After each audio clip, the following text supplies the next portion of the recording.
Ortodoxia. Gilbert Keith Chesterton.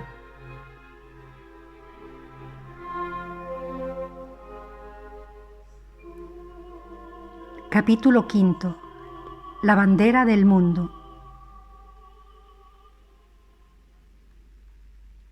Cuando era niño había dos curiosos hombres que se llamaban el optimista y el pesimista. Yo mismo utilizaba constantemente esas palabras, pero confieso alegremente que nunca tuve una idea muy especial de lo que significaban. Lo único que podía considerarse evidente era que no podían significar lo que decían, pues la explicación verbal ordinaria era que el optimista pensaba que este mundo era tan bueno como podía serlo, mientras que el pesimista lo consideraba tan malo como podía serlo. Siendo ambas afirmaciones obviamente un disparate, había que buscar otras explicaciones. Un optimista no puede ser un hombre que piense que todo está bien y nada está mal, porque eso no tiene sentido. Es como decir que todo está bien y nada está mal. En general, llegué a la conclusión de que el optimista pensaba en todo lo bueno, excepto en el pesimista, y que el pesimista pensaba en todo lo malo, excepto en sí mismo. Sería injusto omitir de la lista la misteriosa pero sugestiva definición que, según se dicen, dio una niña. Un optimista es un hombre que cuida sus ojos y un pesimista es un hombre que cuida sus pies. No estoy seguro de que esta no sea la mejor definición de todas. Hay incluso una especie de verdad alegórica en ella, porque podría, tal vez, establecerse una distinción provechosa entre ese pensador más lúgubre que piensa meramente en nuestro contacto con la tierra de un momento a otro y ese pensador más feliz que considera más bien nuestro poder primario de visión y de elección del camino. Pero esta alternativa del optimista y del pesimista es un profundo error. La suposición de esto es que un hombre critica este mundo como si estuviera buscando casa, como si se le mostrara una nueva suite de apartamentos. Si un hombre viniera a este mundo desde otro en plena posesión de sus facultades, podría discutir si la ventaja de los bosques de verano compensa la desventaja de los perros locos. Al igual que un hombre que busca alojamiento podría sopesar la presencia de un teléfono frente a la ausencia de vistas al mar. Pero ningún hombre está en esa posición. Un hombre pertenece a este mundo antes de empezar a preguntarse si es agradable pertenecer a él.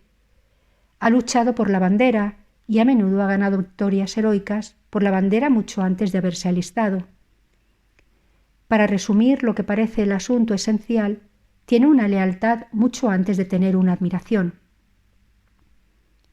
En el último capítulo se ha dicho que el sentimiento primario de que este mundo es extraño y sin embargo atractivo se expresa mejor en los cuentos de hadas. El lector puede, si lo desea, atribuir la siguiente etapa a esta literatura belicosa e incluso jingo que comúnmente viene después de la historia de un niño. Todos debemos mucha moral sólida a los Penny Dreadfuls. Sea cual sea la razón, me pareció y me sigue pareciendo que nuestra actitud hacia la vida puede expresarse mejor en términos de una especie de lealtad militar que en términos de crítica y de aprobación. Mi aceptación del universo no es optimismo, es más bien patriotismo. Es una cuestión de lealtad primaria. El mundo no es un alojamiento de Brighton que debemos abandonar cuando es miserable. Es la fortaleza de nuestra familia, con la bandera ondeando en la torreta, y cuanto más miserable sea, menos debemos abandonarla. La cuestión no es que este mundo sea demasiado triste para amarlo o demasiado alegre para no amarlo. La cuestión es que cuando se ama una cosa, su alegría es una razón para amarla y su tristeza una razón para amarla más. Todos los pensamientos optimistas sobre Inglaterra y todos los pensamientos pesimistas sobre ella son razones semejantes para el patriota inglés. Del mismo modo, el optimismo y el pesimismo son argumentos semejantes para el patriota cósmico. Supongamos que nos enfrentamos a una cosa desesperada, por ejemplo, Pimlico. Si pensamos qué es lo mejor para Pimlico, encontraremos que el hilo del pensamiento nos lleva al trono o a lo místico y a lo arbitrario. No basta con que un hombre desapruebe Pímlico. En este caso se limitará a cortarse el cuello o a mudarse a Chelsea. Tampoco es suficiente que un hombre apruebe Pímlico, porque entonces seguirá siendo Pímlico, lo que sería horrible. La única salida parece ser que alguien ame a Pímlico, que lo ame con un vínculo trascendental y sin ninguna razón terrenal. Si surgiera un hombre que amara a Pímlico, entonces Pímlico se alzaría en torres de marfil y pináculos de oro. Se vestiría como lo hace una mujer cuando es amada, porque la decoración no se da para ocultar cosas horribles, sino para decorar cosas ya adorables. Una madre no le da a su hijo un lazo azul porque es muy feo sin él. Un amante no le da a una chica un collar para ocultar su cuello. Si los hombres amaran a Pímlico como las madres aman a los niños, arbitrariamente, porque es suyo, Pímlico, en 1 o 2 años, podría ser más justo que Florencia. Algunos lectores dirán que esto es una mera fantasía. Yo respondo que esta es la historia real de la humanidad. Así, de hecho, es como las ciudades se hicieron grandes. Si nos remontamos a las raíces más oscuras de la civilización, las encontraremos anudadas alrededor de alguna piedra sagrada o rodeando algún pozo sagrado. La gente primero rindió homenaje a un lugar y después ganó gloria por él. Los hombres no amaron a Roma porque fuera grande, era grande porque la habían amado. Las teorías del contrato social del siglo XVIII han sido expuestas a muchas críticas torpes en nuestro tiempo, en la medida en que significaban que hay en el fondo de todo gobierno histórico una idea de contenido y cooperación, estaban demostrablemente en lo cierto. Pero estaban realmente equivocados en la medida en que sugerían que los hombres habían aspirado alguna vez al orden o a la ética directamente mediante un intercambio consciente de intereses. La moralidad no comenzó cuando un hombre le dijo a otro: «No te golpearé si no me golpeas». No hay rastro de tal transacción. Hay rastro de que ambos hombres dijeron: «No debemos golpearnos en el lugar sagrado». Ganaron su moralidad al cuidar su religión. No cultivaron el valor, lucharon por el santuario y descubrieron que se habían vuelto valientes. No cultivaron la limpieza, se purificaron para el altar y descubrieron que estaban limpios. La historia de los judíos es el único documento antiguo conocido por la mayoría de los ingleses y los hechos pueden juzgarse suficientemente a partir de ella. Los 10 mandamientos que se han encontrado sustancialmente comunes a la humanidad eran meramente mandatos militares. Un código de órdenes de regimiento emitido para proteger una determinada arca a través de un determinado desierto. La anarquía era mala porque ponía en peligro la santidad, y sólo cuando hicieron un día santo para Dios descubrieron que habían hecho una fiesta para los hombres. Si se conociese que esta devoción primaria a un lugar o cosa es una fuente de energía creativa, podemos pasar a un hecho muy peculiar. Reiteremos por un instante que el único optimismo correcto es una especie de patriotismo universal. ¿Qué pasa con el pesimista? Creo que se puede decir que es el antipatriota cósmico. ¿Y qué le pasa al antipatriota? Creo que se puede afirmar sin excesiva amargura que es el amigo cándido. ¿Y qué le pasa al amigo cándido?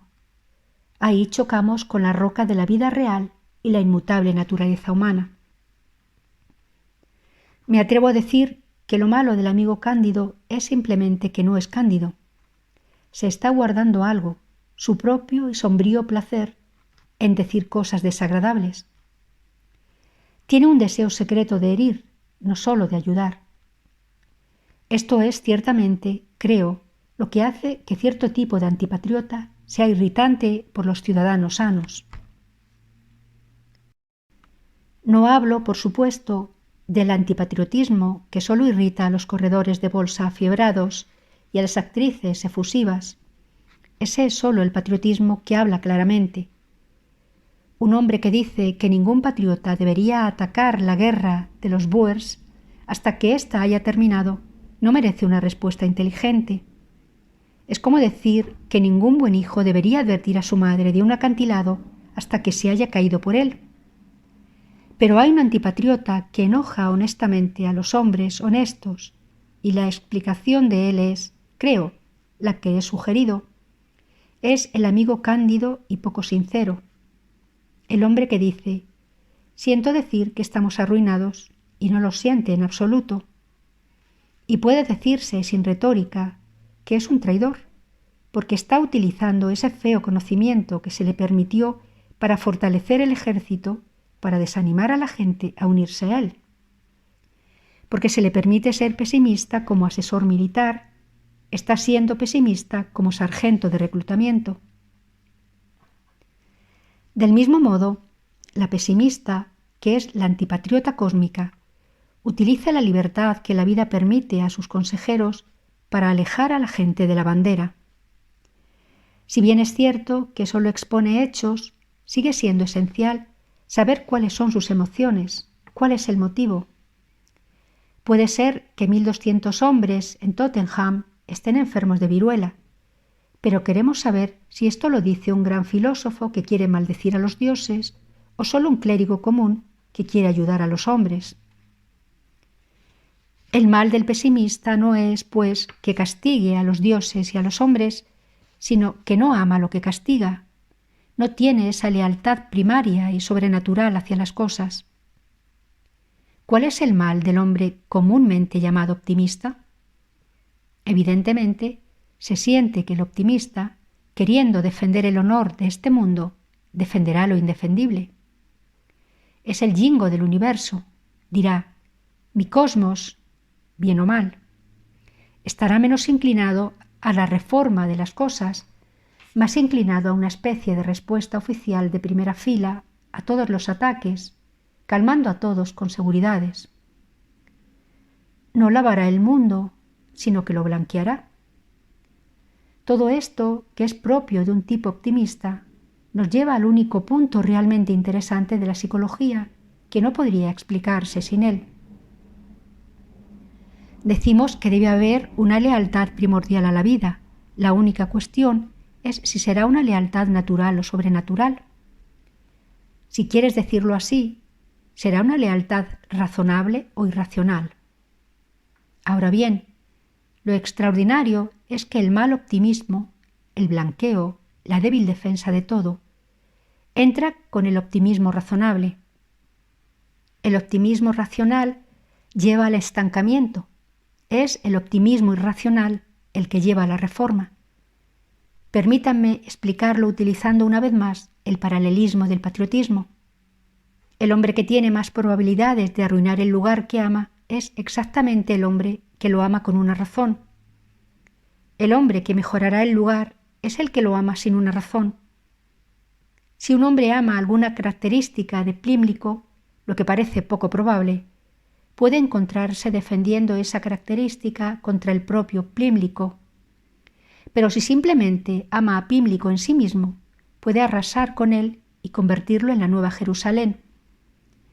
No niego que la reforma pueda ser excesiva, solo digo que es el patriota místico el que reforma. El mero autoconformismo yingo es más común entre aquellos que tienen alguna razón pedante para su patriotismo. Los peores yingoes no aman a Inglaterra, sino a una teoría de Inglaterra. Si amamos a Inglaterra por ser un imperio, podemos sobrevalorar el éxito con el que gobierna a los hindúes. Pero si la amamos solo por ser una nación, podemos enfrentarnos a todos los acontecimientos, porque sería una nación incluso si los hindúes nos gobernaran. Así, también solo permitirán que su patriotismo falsee la historia aquellos cuyo patriotismo depende de la historia. A un hombre que ama a Inglaterra por ser inglesa no le importará cómo surgió, pero un hombre que ama a Inglaterra por ser anglosajona puede ir en contra de todos los hechos por su fantasía. Puede terminar sosteniendo que la conquista normanda fue una conquista sajona. Puede terminar en la más absoluta sin razón, porque tiene una razón. Un hombre que ama Francia por ser militar paliará el ejército de 1870, pero un hombre que ama Francia por ser francesa mejorará el ejército de 1870. Eso es exactamente lo que han hecho los franceses, y Francia es un buen ejemplo de la paradoja en funcionamiento. En ningún otro lugar el patriotismo es más puramente abstracto y arbitrario, y en ningún otro lugar la reforma es más drástica y amplia. Cuanto más trascendente es su patriotismo, más práctica es su política. Tal vez el ejemplo más cotidiano de este punto será el caso de las mujeres y su extraña y fuerte lealtad. Algunos estúpidos iniciaron la idea de que como las mujeres obviamente respaldan a los suyos en todo, por lo tanto, las mujeres son ciegas y no ven nada. Difícilmente pueden haber conocido a alguna mujer. Las mismas mujeres que están dispuestas a defender a sus hombres en las buenas y en las malas son, en su relación personal con el hombre, casi morbosamente lúcidas sobre la delgadez de sus excusas o el grosor de su cabeza. A la amiga del hombre le gusta, pero lo deja como es. Su esposa lo ama y siempre está tratando de convertirlo en otro. Las mujeres que son totalmente místicas en su credo son totalmente cínicas en su crítica. Tanqueray lo expresó muy bien cuando hizo que la madre de Pendennis, que adoraba a su hijo como a un dios, asumiera que se equivocaría como hombre. Subestimó su virtud, aunque sobrevaloró su valor. El devoto es totalmente libre de criticar. El fanático puede ser un escéptico con toda seguridad. El amor no es ciego. Esto es lo último que es. El amor está atado, y cuanto más atado está, menos ciego es. Esta al menos había llegado a ser mi posición sobre todo lo que se llamaba optimismo, pesimismo y mejora. Antes de cualquier acto cósmico de reforma, debemos tener un juramento cósmico de lealtad. Un hombre debe estar interesado en la vida, entonces podría ser desinteresado en sus puntos de vista sobre ella. Hijo mío, dame tu corazón. El corazón debe estar fijado en lo correcto. En el momento en que tenemos el corazón fijado, tenemos la mano libre. Debo hacer una pausa para anticipar una crítica obvia. Se dirá que una persona racional acepta al mundo como una mezcla de bien y mal, con una satisfacción y una resistencia decentes. Pero esta es exactamente la actitud que sostengo que es defectuosa. Es, lo sé, muy común en esta época.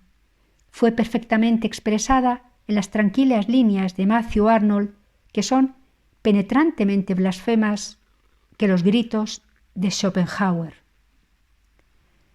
Bastante vivimos, y si una vida con grandes resultados, tan poco rifeña, aunque sea soportable, apenas vale la pena, esta pompa de los mundos, este dolor del nacimiento. Sé que este sentimiento llena nuestra época y creo que la congela.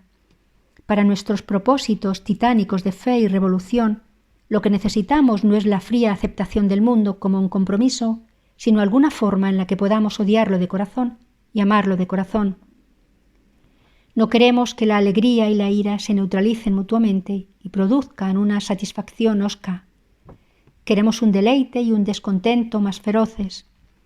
Tenemos que sentir el universo a la vez como el castillo de un ogro que hay que asaltar y a la vez como nuestra propia casa de campo a la que podemos volver al anochecer. Nadie duda de que un hombre corriente pueda seguir adelante con este mundo, pero exigimos no la fuerza suficiente para seguir adelante con él, sino la fuerza suficiente para seguir adelante. Puede odiarlo lo suficiente como para cambiarlo y, sin embargo, amarlo lo suficiente como para pensar que vale la pena cambiarlo.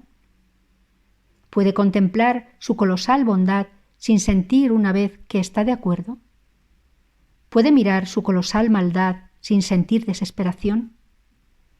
Puede, en resumen, ser a la vez no solo un pesimista y un optimista, sino un pesimista fanático y un optimista fanático.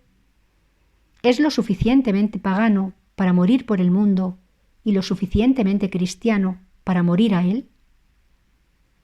En esta combinación, sostengo, es el optimista racional el que fracasa, el optimista irracional el que triunfa. Está dispuesto a aplastar todo el universo por el bien de sí mismo.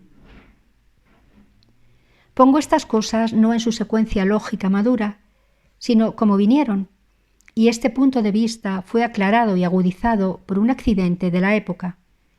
Bajo la sombra cada vez más alargada de Ibsen, surgió una discusión sobre si no era una cosa muy bonita asesinarse a uno mismo. Los modernos más graves nos decían que ni siquiera debíamos decir «pobre tipo» de un hombre que se había volado los sesos, ya que era una persona envidiable, y solo se los había volado por su excepcional excelencia. El señor William Archer llegó a sugerir que en la Edad de Oro habría máquinas de penique en la ranura, mediante las cuales un hombre podría matarse por un penique. En todo esto me encontré con la más absoluta hostilidad de muchos que se llaman a sí mismos liberales y humanos. El suicidio no solo es un pecado, sino que es el pecado. Es el mal último y absoluto, la negativa a interesarse por la existencia, la negativa a prestar el juramento de lealtad a la vida.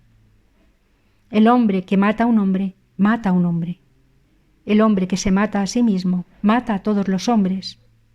En lo que a él respecta, aniquila al mundo. Su acto es peor, simbólicamente considerado, que cualquier violación o atentado con dinamita, porque destruye todos los edificios, insulta a todas las mujeres. El ladrón se contenta con los diamantes, pero el suicida no. Ese es su crimen. No se le puede sobornar ni siquiera con las piedras ardientes de la ciudad celestial. El ladrón halaga las cosas que roba, sino al dueño de las mismas. Pero el suicida insulta todo en la tierra al no robarlo, profana todas las flores al negarse a vivir por ellas. No hay una pequeña criatura en el cosmos a la que su muerte no sea una burla. Cuando un hombre se cuelga de un árbol, las hojas pueden caerse con rabia y los pájaros volar con furia, porque cada uno ha recibido una afrenta personal. Por supuesto, puede haber excusas emocionales, patéticas para el acto. A menudo las hay para las violaciones y casi siempre las hay para la dinamita. Pero si se trata de ideas claras y del significado inteligente de las cosas, entonces hay mucha más verdad racional y filosófica en el entierro y en la encrucijada y la estaca clavada en el cuerpo que en las máquinas automáticas suicidas del señor Archer. Hay un sentido en enterrar al suicida aparte. El crimen del hombre es diferente de otros crímenes, ya que hace que incluso los crímenes sean imposibles. Por la misma época leí una solemne frivolidad de algún libre pensador. Decía que un suicida era solo lo mismo que un mártir. La abierta falacia de esto ayudó a despejar la cuestión. Evidentemente, un suicida es lo contrario de un mártir. Un mártir es un hombre que se preocupa tanto por algo externo a él que se olvida de su propia vida personal. Un suicida es un hombre que se preocupa tanto por algo fuera de él que quiere ver lo último de todo. Uno quiere que algo comience, el otro quiere que todo termine.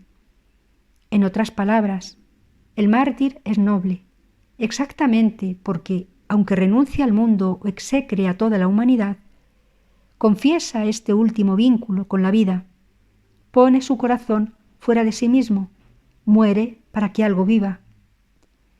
El suicida es innoble porque no tiene este vínculo con el ser, es un mero destructor, espiritualmente destruye el universo. Y entonces recordé la hoguera y la encrucijada y el extraño hecho de que el cristianismo había mostrado esa extraña dureza con el suicida, porque el cristianismo había mostrado un aliento salvaje al mártir. El cristianismo histórico fue acusado, no sin razón, de llevar el martirio y el ascetismo hasta un punto desolador y pesimista. Los primeros mártires cristianos hablaban de la muerte con una felicidad horrible.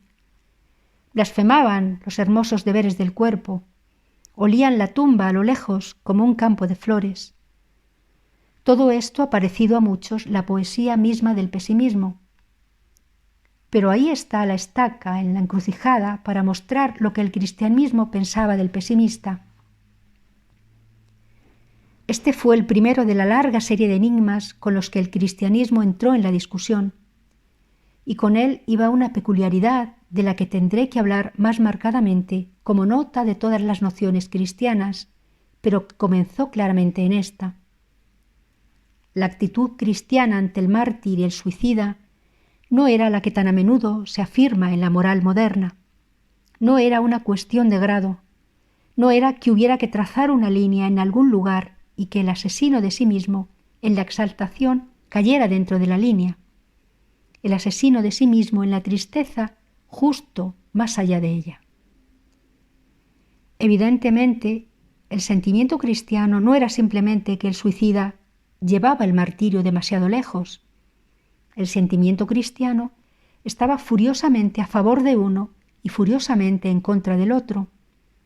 Estas dos cosas que se parecían tanto estaban en los extremos opuestos del cielo y el infierno. Un hombre se deshizo de su vida. Era tan bueno que sus huesos secos podían sanar ciudades en pestilencia. Otro hombre se deshizo de la vida.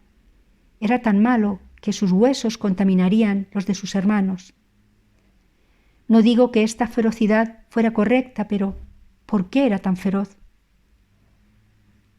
Aquí fue donde descubrí por primera vez que mis pies errantes se encontraban en un camino trillado. El cristianismo también había sentido esta oposición del mártir al suicidio. ¿La había sentido acaso por la misma razón?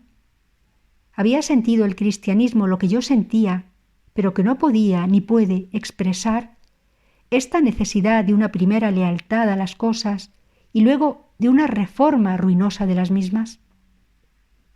Entonces recordé que, en realidad, la acusación contra el cristianismo era que combinaba estas dos cosas que yo trataba de combinar salvajemente.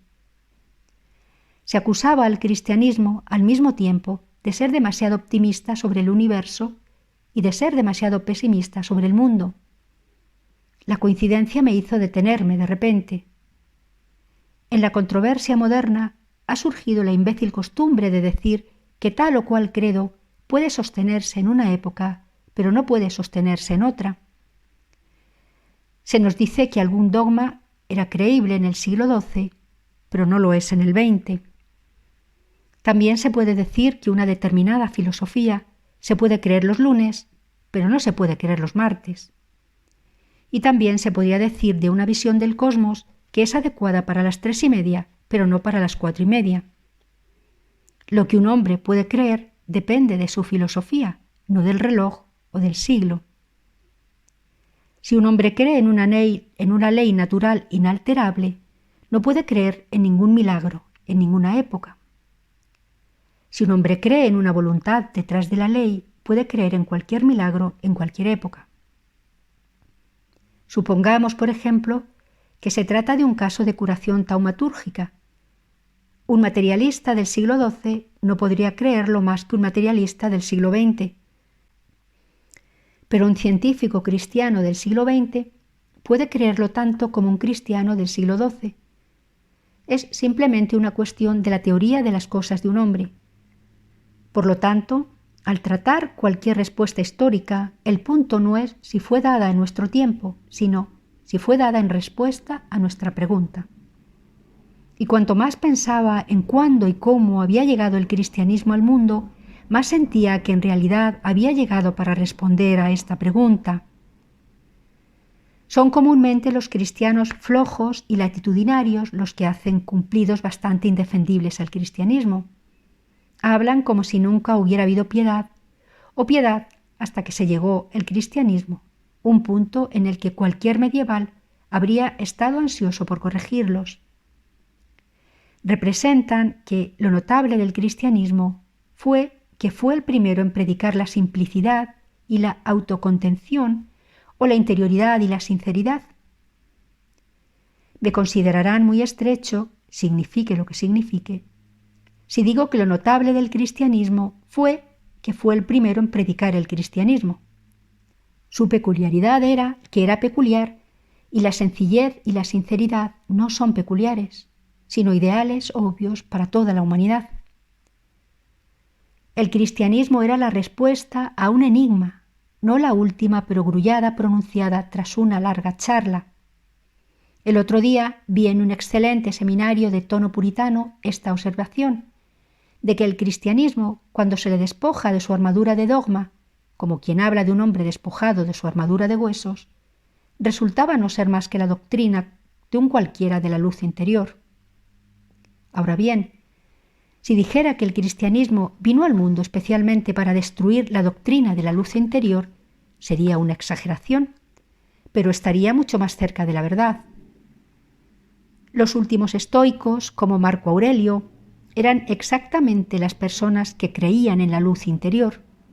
Su dignidad, su cansancio, su triste cuidado externo por los demás, su incurable cuidado interno por sí mismos, se debían a la luz interior y sólo existían por esa lúgubre iluminación.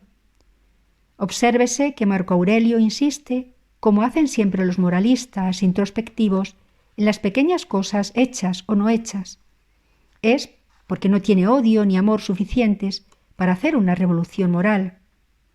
Se levanta temprano por la mañana, igual que nuestros propios aristócratas que viven la vida sencilla, se levantan temprano por la mañana, porque tal altruismo es mucho más fácil que detener los juegos del anfiteatro o devolver al pueblo inglés su tierra.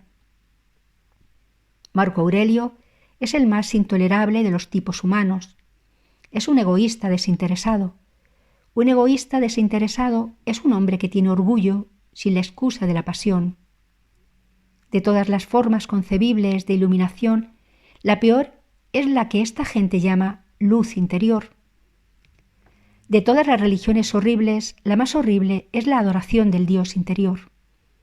Cualquiera que conozca algún cuerpo sabe cómo funcionaría.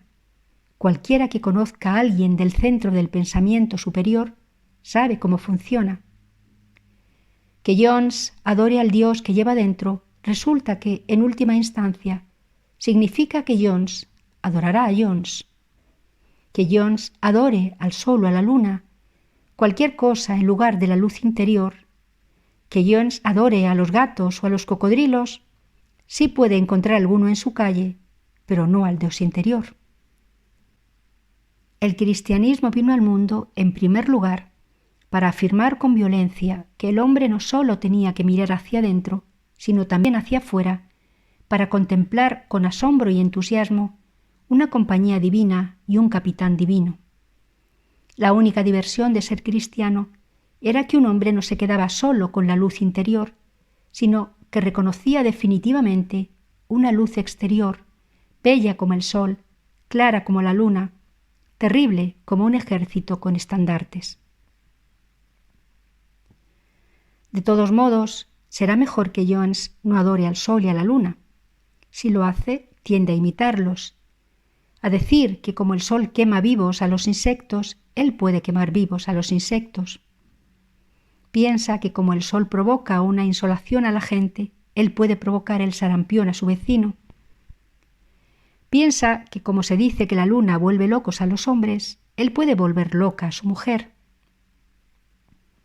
Este lado feo del mero optimismo externo también se había mostrado en el mundo antiguo. Más o menos cuando el idealismo estoico había empezado a mostrar las debilidades del pesimismo, el viejo culto a la naturaleza de los antiguos había empezado a mostrar las enormes debilidades del optimismo. El culto a la naturaleza es bastante natural mientras la sociedad es joven, o, en otras palabras, el panteísmo está bien mientras sea el culto a Pan. Pero la naturaleza tiene otra cara que la experiencia y el pecado no tardan en descubrir, y no es ninguna frivolidad decir del dios Pan que pronto me mostró la pezuña hendida. La única objeción a la religión natural es que de alguna manera siempre se vuelve antinatural. Un hombre ama a la naturaleza por la mañana por su inocencia y amabilidad, y al anochecer, si todavía la ama, es por su oscuridad y su crueldad. Se lava al amanecer en agua clara, como lo hacía el sabio de los estoicos, pero de alguna manera, al final del día, se baña en sangre de toro caliente, como lo hacía Juliano el apóstata. La mera búsqueda de la salud siempre conduce a algo insano. La naturaleza física no debe ser objeto directo de obediencia, debe ser disfrutada, no adorada. Las estrellas y las montañas no deben tomarse en serio. Si lo hacen, terminamos donde terminó el culto pagano a la naturaleza. Como la tierra es amable, podemos imitar todas sus crueldades, porque la sexualidad es sana, podemos volvernos locos por la sexualidad. El mero optimismo había llegado a su insano y apropiado final. La teoría de que todo era bueno se había convertido en una orgía de todo lo malo. En el otro lado, nuestros pesimistas, idealistas, estaban representados por el viejo remanente de los estoicos. Marco Aurelio y sus amigos habían renunciado realmente a la idea de cualquier dios en el universo y solo miraban al Dios interior. No tenían ninguna esperanza de ninguna virtud en la naturaleza y apenas ninguna esperanza de ninguna virtud en la sociedad. No tenían suficiente interés en el mundo exterior como para destrozarlo o revolucionarlo. No amaban la ciudad lo suficiente como para incendiarla. Así, el mundo antiguo se encontraba exactamente en nuestro desolado dilema. Las únicas personas que realmente disfrutaban de este mundo estaban ocupadas en destrozarlo, y a las personas virtuosas no les importaba lo suficiente como para derribarlas. En este dilema, el mismo que el nuestro, el cristianismo intervino de repente y ofreció una respuesta singular que el mundo acabó aceptando como la respuesta. Era la respuesta entonces y creo que es la respuesta ahora. Esta respuesta era como el tajo de una espada. Cortaba, no unía sentimentalmente ningún sentido. Brevemente dividía al Dios del cosmos. Esa intrascendencia y distinción de la deidad que algunos cristianos ahora quieren eliminar del cristianismo era realmente la única razón por la que alguien quería ser cristiano. Era todo el punto de la respuesta cristiana al pesimista infeliz y al optimista aún más infeliz. Como aquí solo me interesa su problema particular, solo indicaré brevemente esta gran sugerencia metafísica. Toda descripción del principio creador o sustentador de las cosas debe ser metafórica, porque debe ser verbal. Así, el panteísta se ve obligado a hablar de Dios en todas las cosas como si estuviera en una caja. Así, el evolucionista tiene en su mismo nombre la idea de ser desenrollado como una alfombra. Todos los términos religiosos e irreligiosos están abiertos a esta acusación. La única cuestión es si todos los términos son inútiles o si se puede, con tal frase, cubrir una idea distinta sobre el origen de las cosas. Yo creo que sí se puede, y evidentemente también lo cree el evolucionista, o no hablaría de la evolución. Y la frase raíz de todo el teísmo cristiano era esta, que Dios era un creador, como un artista es un creador. Un poeta está tan separado de su poema que él mismo habla de él como una pequeña cosa que ha arrojado. Incluso al darlo a luz lo ha desechado. Este principio de que toda creación y procreación es una ruptura es al menos tan consistente a través del cosmos como el principio evolutivo de que todo crecimiento es una ramificación. Una mujer pierde un hijo incluso al tenerlo. Toda creación es una separación. El nacimiento es una despedida tan solemne como la muerte.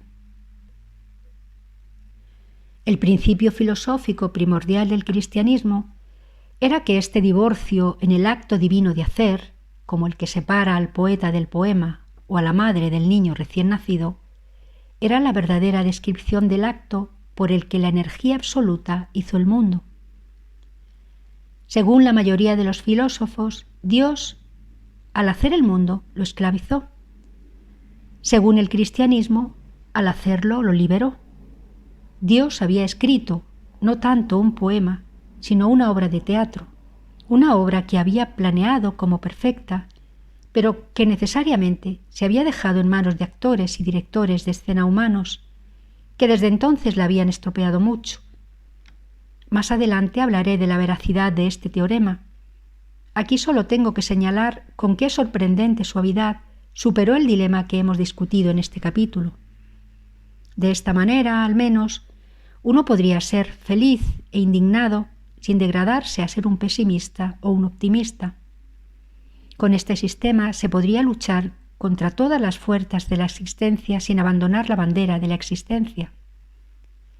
Se podía estar en paz con el universo y sin embargo estar en guerra con el mundo. San Jorge podía seguir luchando contra el dragón, por muy grande que fuera el monstruo en el cosmos, aunque fuera más grande que las poderosas ciudades o más grande que las colinas eternas. Si fuera tan grande como el mundo, aún podría ser matado en nombre del mundo.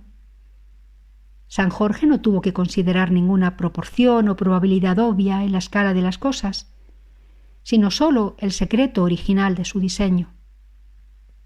Puede agitar su espada contra el dragón, aunque lo sea todo, aunque los cielos vacíos sobre su cabeza sean sólo el enorme arco de sus fauces abiertas.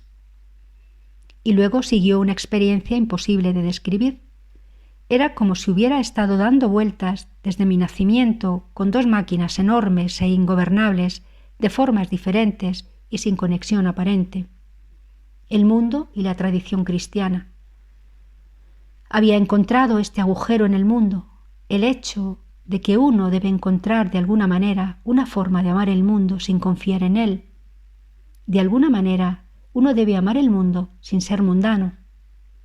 Encontré este rasgo proyectivo de la teología cristiana como una especie de pincho duro, la insistencia dogmática de que Dios era personal y que había hecho un mundo separado de él.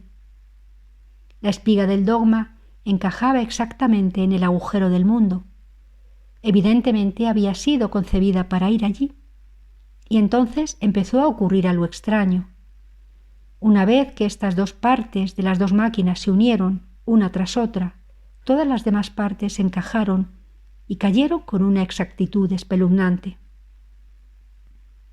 Podía oír como un perno tras otro de toda la maquinaria caía en su sitio con una especie de chasquido de alivio. Habiendo acertado una parte, todas las demás repetían esa rectitud como un reloj tras otro. Instinto tras instinto era respondido por doctrina tras doctrina. O, para variar la metáfora, yo era como alguien que había avanzado en un país hostil para tomar una alta fortaleza. Y cuando esa fortaleza había caído, todo el país se rendía y se volvía sólido detrás de mí. Toda la tierra se iluminó, por así decirlo, de vuelta a los primeros campos de mi infancia.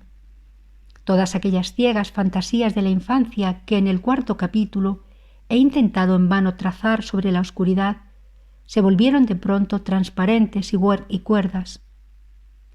Tenía razón cuando sentía que las rosas eran rojas por algún tipo de elección. Era la elección divina.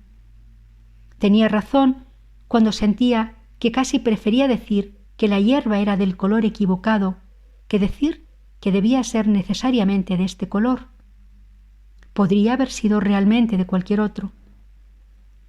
Mi sensación de que la felicidad pendía del loco hilo de una condición significaba algo cuando todo estaba dicho.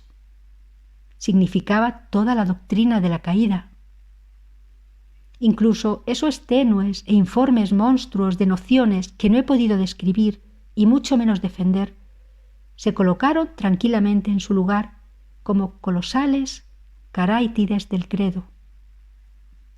La fantasía de que el cosmos no era vasto y vacío, sino pequeño y acogedor, tenía ahora un significado cumplido, pues todo lo que es una obra de arte debe ser pequeño a la vista del artista.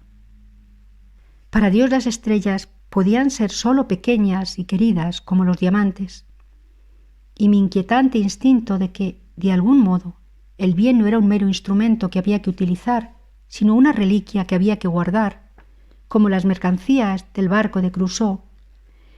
Incluso eso había sido el salvaje susurro de algo originalmente sabio, pues, según el cristianismo, éramos en realidad los supervivientes de un naufragio, la tripulación de un barco dorado que se había hundido antes del principio del mundo. Pero lo importante era esto, que invertía por completo la razón del optimismo, y en el instante en que se produjo la inversión, se sintió como la brusca facilidad con la que se vuelve a colocar un hueso en su sitio. A menudo me había llamado optimista para evitar la blasfemia demasiado evidente del pesimismo, pero todo el optimismo de la época había sido falso y descorazonador por esta razón, que siempre había tratado de demostrar que encajábamos en el mundo. El optimismo cristiano se basa en el hecho de que no encajamos en el mundo. Había intentado ser feliz diciéndome a mí mismo que el hombre es un animal, como cualquier otro que buscaba su carne en Dios. Pero ahora era realmente feliz porque había aprendido que el hombre es una monstruosidad. Había tenido razón al sentir todas las cosas como extrañas, pues yo mismo era a la vez peor y mejor que todas las cosas. El placer del optimista era prosaico, pues se detenía en la naturalidad de todo. El placer cristiano era poético, pues se detenía en la antinaturalidad de todo a la luz de lo sobrenatural. El filósofo moderno me había dicho una y otra vez que yo estaba en el lugar correcto, y aún así me había sentido deprimido incluso al asentir, pero había escuchado que estaba en el lugar equivocado, y mi alma cantó de alegría, como un pájaro en primavera. El conocimiento descubrió e iluminó cámaras olvidadas en la oscura casa de la infancia. Ahora sabía por qué la hierba siempre me había parecido tan extraña como la barba verde de un gigante y por qué podía sentir nostalgia en casa. Fin de La bandera del mundo. Capítulo 5 de Ortodoxia, de Gilbert K. Chesterton.